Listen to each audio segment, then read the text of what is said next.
பொதிவு அப்படின்னு சொல்லக்கூடிய packing of crystals அப்படின்னு சொல்லக்கூடிய தலைப்பு பார்க்கலாம். நம்ம பழக்கடைக்கெல்லாம் போயிருப்போம். பழக்கடையில் வந்து பார்த்திங்கன்னா பழங்கள்லாம் வந்து வரிசையாக அடுக்கி வச்சுருப்பாங்க. ஒன்றுக்கு மேலே ஒன்றாக வந்து அடுக்கி வச்சுருப்பாங்க. அதை கொஞ்சம் நம்ம இப்போ ஞாபகப்படுத்திக்கிட்டிங்கன்னா இந்த டாபிக் படிக்கிறது கொஞ்சம் ஈஸியாக இருக்கும். அதான் அவங்களும் சொல்லியிருக்கிறாங்க. பழக்கடைகளில் பழங்கள் அடுக்கி வைக்கப்பட்டுள்ளதை நாம் கருதுவோம். பின்வரும் படத்தில் காட்டியுள்ளவாறு அவை நெருக்கமாக இது முக்கியமான ஒரு வார்த்தை, நெருக்கமாக அமையும் வகையில் அடுக்கி வைக்கப்பட்டுள்ளன. நாம் இந்த ஒப்புமையினை படியங்களில் அவற்றின் உட்கூறுகள் நமக்கு தெரியும். எது அணுக்களாக இருக்கலாம், மூலக்கூறுகளாக இருக்கலாம், அல்லது அயனிகளாக இருக்கலாம். அந்த உட்கூறுகளை வந்து திடக்கோளங்களாக கருதி கொண்டு அவை பொதிந்து வைக்கப்பட்டுள்ள அமைப்பினை காட்சிப்படுத்தி புரிந்து கொள்ள பயன்படுத்தலாம். பொதுவாக படியங்களில் அவற்றின் உட்கூறுகள்ங்கிறது நம்ம ஏற்கனவே சொன்னது தான்.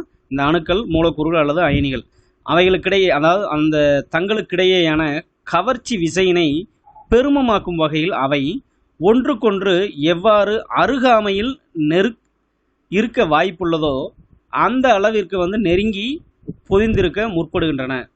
இப்போ பழங்கள் நம்ம வரிசையாக அடுக்கி வச்சுக்கிட்டு இருக்கோம். ஒன்றுக்கு மேலே ஒன்று அடுக்குனீங்க அப்படின்னா அது இடைவெளி அதிகமாக இருக்கும். அதாவது ஒன்றுக்கு மேலே ஒன்றுங்கிறது ஒன்றுக்கு மேலே நேராக மேலே, அப்படி இல்லாமல் ரெண்டு பழங்களுக்கு இடையில வந்து நீங்கள் வச்சிங்க அப்படின்னா அதோடைய நெருக்கங்கள் வந்து என்னவாகும், இன்னமும் அதிகமாகும். அதை தான் இங்கே சொல்லியிருக்கிறாங்க. ஒன்றுக்கொன்று எவ்வளவு அருகாமையில் இருக்க வாய்ப்புள்ளதோ அந்த அளவிற்கு வந்து எப்படி இருக்குமா, நெருங்கி பொதிந்திருக்க முற்படுகின்றன. இப்பாடப்பகுதியில் ஒரே மாதிரியான கோளங்களை கொண்டு கனசதுர மற்றும் அருங்கோண நெருங்கி பொதிந்த அலகு கூட்டினை எவ்வாறு உருவாக்குவது என்பதை கற்றறிவோம். பாடக்கருத்தினை நாம் புரிந்து கொள்ளும் பொருட்டு முப்பரிமாண நெருங்கி பொதிந்த அமைப்பினை பற்றி படிக்கும் முன்னர் முதலில் இரு பரிமாணத்தில் கோளங்களை எவ்வாறு அடுக்குவது என்பதை கற்போம். இப்போ இதில் ஃபஸ்ட்டு வந்து பார்த்திங்கன்னா ஒரு குறிப்பிட்ட திசையில் நேர்கோட்டில் கோளங்களை எவ்வாறு வரிசைப்படுத்துவது அப்படின்னு சொல்லக்கூடிய ஒரு தலைப்பை பார்க்கலாம். அதில் ஒரு பரிமாணத்தில் ஒரு குறிப்பிட்ட திசையில், இப்போ அந்த கோளங்கள் நீங்கள் பார்த்தீங்கன்னா தெரியும், ஒரே ஒரு திசையில் படத்தில் காட்டியுள்ளவாறு ஒரே ஒரு வகையில் மட்டுமே கோளங்களை வரிசைப்படுத்த இயலும். இப்படி வரிசைப்படுத்தியாச்சு. இந்த அமைப்பில் உள்ள ஒவ்வொரு கோளமும் தனக்கு அருகாமையில் இருபுறமும் அமைந்துள்ள இரு கோளங்களை தொட்டு கொண்டிருக்கின்றன. இப்போ இந்த திசையில் அடுக்கி வைக்கப்படக்கூடிய இந்த கோளங்களில் ஏதாவது ஒரு கோளத்தை நம்ம வந்து எடுத்துக்கிட்டோம் அப்படின்னா அந்த கோளமானது ரெண்டு பக்கம் இருக்கக்கூடிய ரெண்டு கோளங்களால் என்ன பண்ணப்பட்டிருக்கு அப்படின்னா தொட்டுக்கிட்டு இருக்குது அப்படிங்கிறாங்க. இப்போ உங்களுடைய புக்கில் வந்து பார்த்தீங்கன்னா இந்த ஒரு ரெட் கலரில் காமிக்கப்பட்ட இந்த கோளமானது இந்த ரெண்டு பக்கம் இருக்கக்கூடிய இந்த கோளங்களால் வந்து என்ன பண்ணிட்டு இருக்கு, தொட்டுக்கிட்டு இருக்கு. இப்போ இதைத்தான் நம்ம வந்து எடுத்துக்கிறோம்ன்ற கிடையாது. இப்போ நீங்கள் வேற ஏதாவது இந்த கோளத்தை நீங்கள் எடுத்துக்கிட்டாலும் சரி, இப்போ இந்த கோளம் எடுத்துக்கிட்டாலும் இந்த ரெண்டு கோளங்கள் என்ன பண்ணப்பட்டிருக்கு அப்படின்னா தொட்டுக்கிட்டு இருக்குங்கிறாங்க. இதுதான் வந்து ஒரு குறிப்பிட்ட திசையில் நேர்கோட்டில் கோளங்களை வந்து வரிசைப்படுத்துவதில் முதலாவது பார்க்கப்பட்ட ஒரு தலைப்பு. அடுத்தது இரு பரிமாண நெருங்கி பொதிந்த அமைப்பு அப்படின்னு சொல்லக்கூடிய அடுத்த ஒரு தலைப்பு கொடுத்துருக்குறாங்க. இப்போ இரு பரிமாணத்தில் ஒரு தள அமைவில் பின்வரும் ஏதேனும் ஒரு வகையில் நெருங்கி பொதிந்த அமைப்பினை நாம் உருவாக்க இயலுங்கிறாங்க. ஒன்று வந்து அது என்ன டைப்பாக இருக்கலாம் அப்படின்னா இந்த ஏஏ வகை டைப்பாக இருக்கலாம், அல்லது வந்து பார்த்தீங்க அப்படின்னா அடுத்த டைப் வந்து இந்த ஏபி வகை அப்படின்னு சொல்லக்கூடிய இந்த ரெண்டு டைப்பில் ஏதாவது ஒரு டைப்பாக தான் வந்து என்ன பண்ண முடியும் அப்படின்னா இருக்க முடியும் அப்படிங்கிறாங்க. அதில் இந்த முதல் டைப்பில் இப்போ நீங்கள் இந்த படத்தை பார்க்கலாம். இந்த தலைப்பில் இப்போ இந்த கோளங்கள் நேராக வந்து ஒரே திசையில் அமைக்கப்பட்டிருக்கக்கூடிய இந்த கோளங்களை ஃபுல்லாக வந்து பார்த்தீங்கன்னா நான் என்ன பேர் கொடுப்போம் அப்படின்னா ஏ அப்படின்ற ஒரு பேர் கொடுக்கலாம். இப்போ அதே போல் அதுக்கு நேராக கீழே வந்து பார்த்தீங்கன்னா ஒவ்வொரு கோளங்களுக்கு கீழே வந்து பார்த்தீங்க அப்படின்னா இந்த கோளங்கள் அமைக்கப்பட்டிருக்கு. இப்போ இதனுடைய பேர் என்னதான் அப்படின்னா ஏ தான். அப்போ அதே போல் இந்த கோளங்களுடைய அமைப்பு பேரும் வந்து பார்த்தீங்கன்னா அதே ஏ தான். அப்போ இப்போ இந்த கோளங்களில் ஏதாவது ஒரு கோளத்தை நம்ம எடுத்துக்கிட்டோம் அப்படின்னா அந்த கோளமானது வந்து பார்த்திங்கன்னா எத்தனை கோளங்களை தொட்டுக்கிட்டு இருக்குது அப்படிங்கிற நம்ம பார்க்கணும். இப்போ நீங்கள் உங்கள் புக்கில் கொடுத்துருக்காங்க. இப்போ இந்த கோளத்தை நீங்கள் மெயின் கோளமாக எடுத்துக்கிட்டோம் அப்படின்னா அந்த கோளத்தை எத்தனை கோளங்கள் தொட்டுக்கிட்டு இருக்கா, 4 கோளங்கள் வந்து பார்த்திங்கன்னா தொட்டுக்கிட்டு இருக்கு. இப்போ இது ஒரு கோளம், இது ஒரு கோளம், இது ஒரு கோளம், இது ஒரு கோளம், அப்போ 4 கோளங்கள் வந்து இது தொட்டுக்கிட்டு இருக்குது அப்படிங்கிறாங்க. அதை தான் வந்து இந்த தியரியில் கொடுத்துருப்பாங்க. அதை வாட்சி பார்க்கலாம்.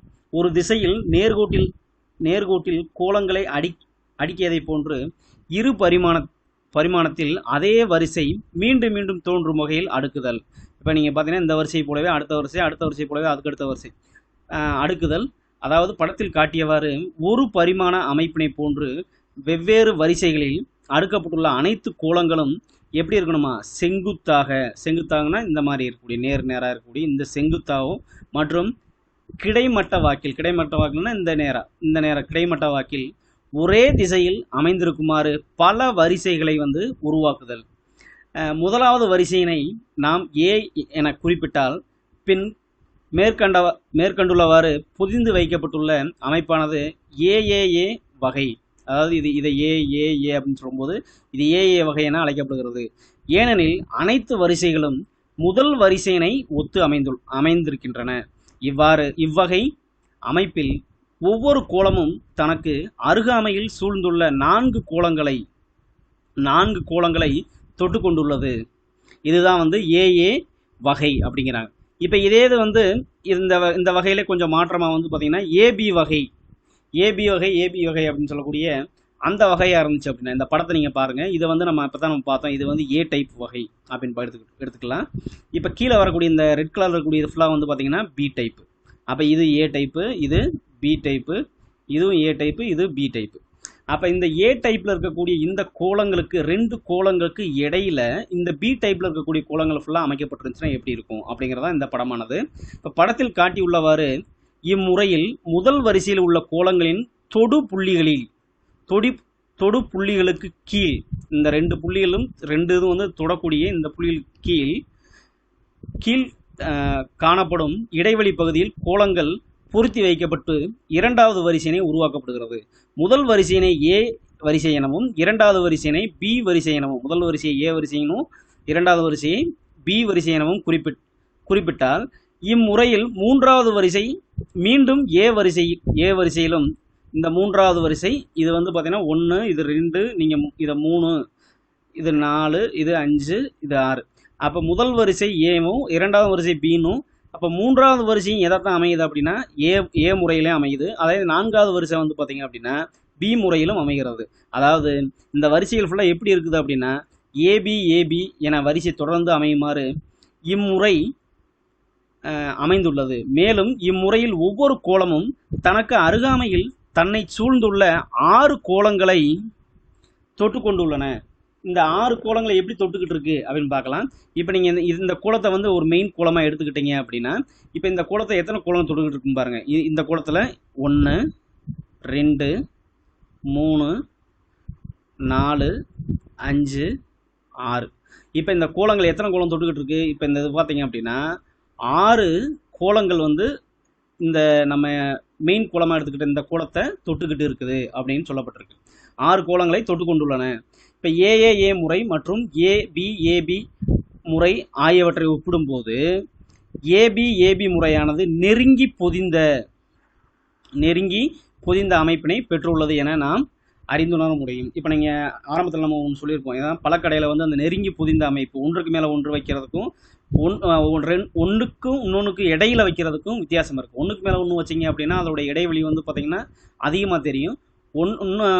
ஒரு பழத்துக்கும் இன்னொரு பழத்துக்கும் இடைப்பட்ட பகுதியில் வச்சிங்க அப்படின்னா அது வந்து நெருங்கி பொதிந்த ஒரு அமைப்பாக இருக்கும். அப்போ இந்த 2 படங்கள் இருந்து, அதாவது ஏஏ டைப்புக்கும் ஏபி டைப்புக்கும் வந்து நீங்கள் கம்பேர் பண்ணி பார்க்கும்போது ஏஏ டைப்பில் வந்து பார்த்தீங்கன்னா ஒரு கோலத்தை சுற்றி 4 கோலங்கள் தான் இருக்குது.